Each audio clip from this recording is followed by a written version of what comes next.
So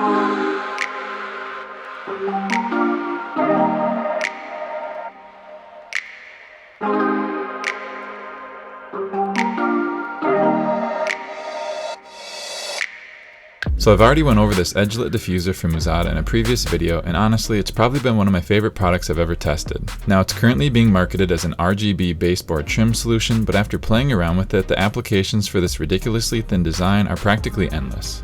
But before getting into it, I did want to thank Muzata. They by far have the best selection as well as what I feel the best looking diffuser channels on Amazon right now. But above and beyond diffuser channels, they also specialize in deck railings, so make sure to keep them in mind down the road for your next project. Now the one thing they could improve on is their reach. Currently their diffuser channels are not available in all major markets, but hopefully down the road they'll be able to expand because I have a feeling their products would do very well. So the first thing you need to do is think of something that you really like. It might be a brand, a logo, something from a movie or video game, a sports team, or a million other things. And once you have something in mind, it's time to find the perfect image. For this, I recommend you run a search for what you thought of in Google or Etsy, but make sure to put an SVG at the end. Now let's say I wanted to do something PlayStation related. I would type in PlayStation SVG and see what comes up. Chances are, no matter what you're searching for, there's probably going to be a lot of different options for you to consider. You can also do this on Google and try finding the free files, but it's not as easy, so I've generally just paid the couple dollars and went the Etsy route. Now about a year ago, I bought the Cricut Maker for a few projects, and it's been one of the best purchases I've ever made since there are so many ways you can use it with LEDs and diffusers, this being one of them. But if you don't have one of these or don't know anyone that does, a little later on I'll go over what you can do instead to inexpensively achieve the same results. So once I have the files downloaded for the images I want, I'm going to open up the design software that comes with the Cricut Maker. Under Home, you can select Canvas, then on the left side click Upload, then again Upload Image, and then find the SVG file you want. It'll then add the file under Recent Uploads where you can select the one you want, and near the bottom right, hit Add to Canvas. Once that's done, I'm going to go to the left and add a box. Uncheck the lock dimensions and put in 3.93 for the height. You'll see later why this is important. Now I'm going to move the PlayStation button logo to the front and place it over the box and try to get things as big as possible while leaving a little empty space near the top and bottom. When it looks good, click and highlight everything, go towards the bottom right and click Combine, and then choose the Subtract option. So that's exactly what I did for all the images that I thought might look cool and wanted to try out like you're seeing here. Now all I have to do is fire up the machine and start cutting. Once everything's cut, it's time to move on to my favorite part, which is called weeding. I'll be removing the vinyl part of the image that I want the light to shine through and keeping it on where I want it dark.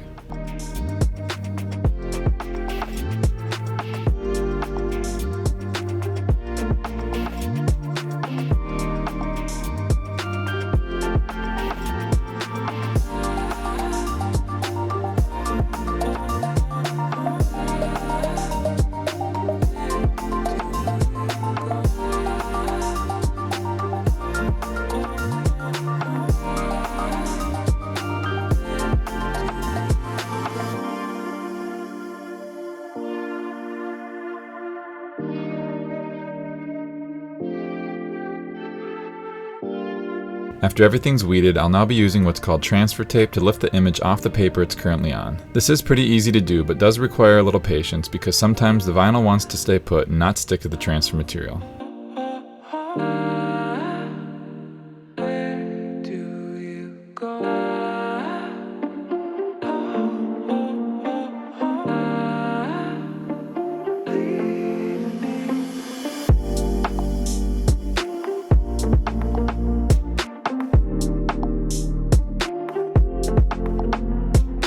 Alright, so quickly going back to what if you don't have one of these machines. You do have a couple different options. First one is you can go back to Etsy and search for whatever it is you're looking for, but instead of putting SVG at the end, put vinyl decal.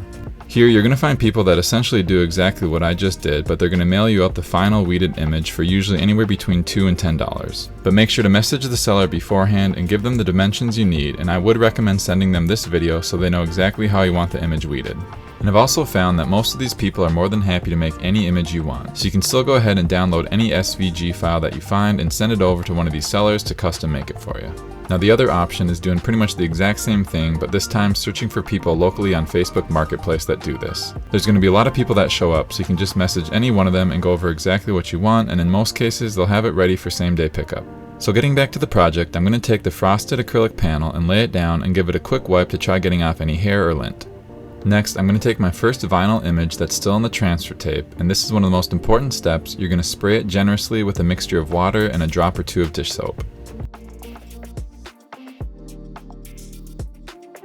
Now you can flip it over and apply the image to the acrylic panel. The mixture of water and soap will allow you to move it around to make sure things are perfectly lined up, and this is where the 3.93 inches I set for the height comes into play because it's the exact same size as the acrylic. You might want to double check yours, but these are all machine cut, so I'd imagine they're all pretty much the same. Once you're happy with how it looks, go ahead and use something to squeegee out the water as best you can. Now even though it's still a little wet, you can remove the transfer tape, carefully pat dry, and you're done. And finally, I'll be doing the same thing with all the other cutouts.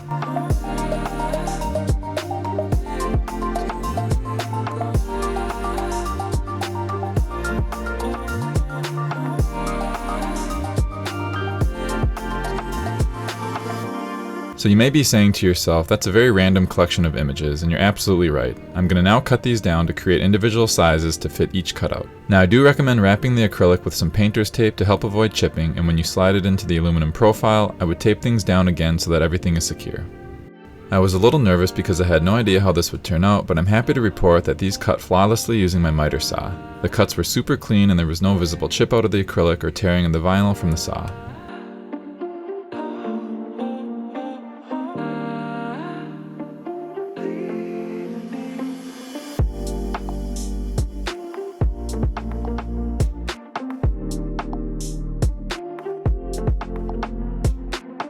Now moving on to how to get these lit up, I'll be using some WS2812B strips that have 100 LEDs per meter, and I've already attached my own 18 gauge silicone wires to the beginning. I won't go over that process since I already made a soldering tutorial video you can watch that goes over in great detail with close-up footage of how to do this and a few other basic techniques showing you just how easy soldering is.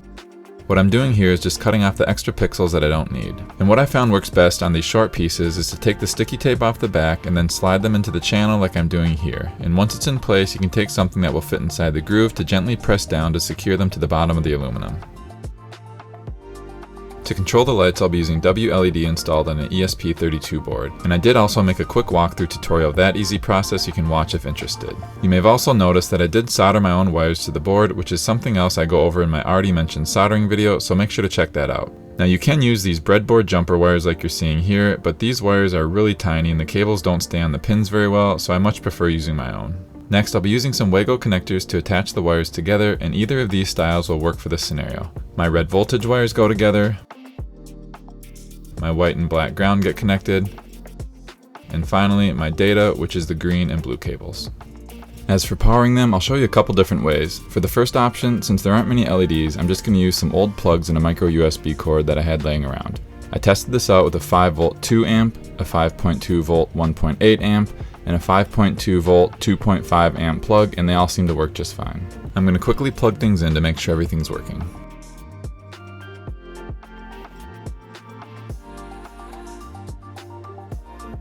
Now let's say you had one of these cheap power units laying around that you wanted to use. The first way you can do it is use a barrel plug adapter and put in your red voltage and black negative wires. Next, use a 3-slot Wago connector and put together the red voltage wires, and using another connector, the black negative or ground wires.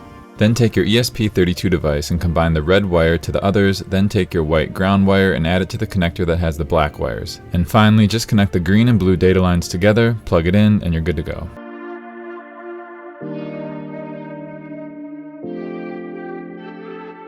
For this next option, maybe you have the same type of supply unit, but you don't want to use the barrel adapter. We can go ahead and cut off the end piece, strip back the wires, and you should then find the red and black connections. Then it's as simple as doing exactly what we just did to get it fired up. And finally, maybe the design you came up with takes up the entire 4-foot section and you want to use a little bit bigger unit like this 5 volt 10 amp supply. Here I've already cut off the end piece to expose the wires, and now you can just plug these in just like we did before. And hopefully this gives you a good idea of just how easy it is to swap things around using these Wago connectors and why they come in so handy for little projects like this. So that about does it for this walkthrough. Please let me know if you have any questions at all, and I hope you enjoy the final pictures and videos.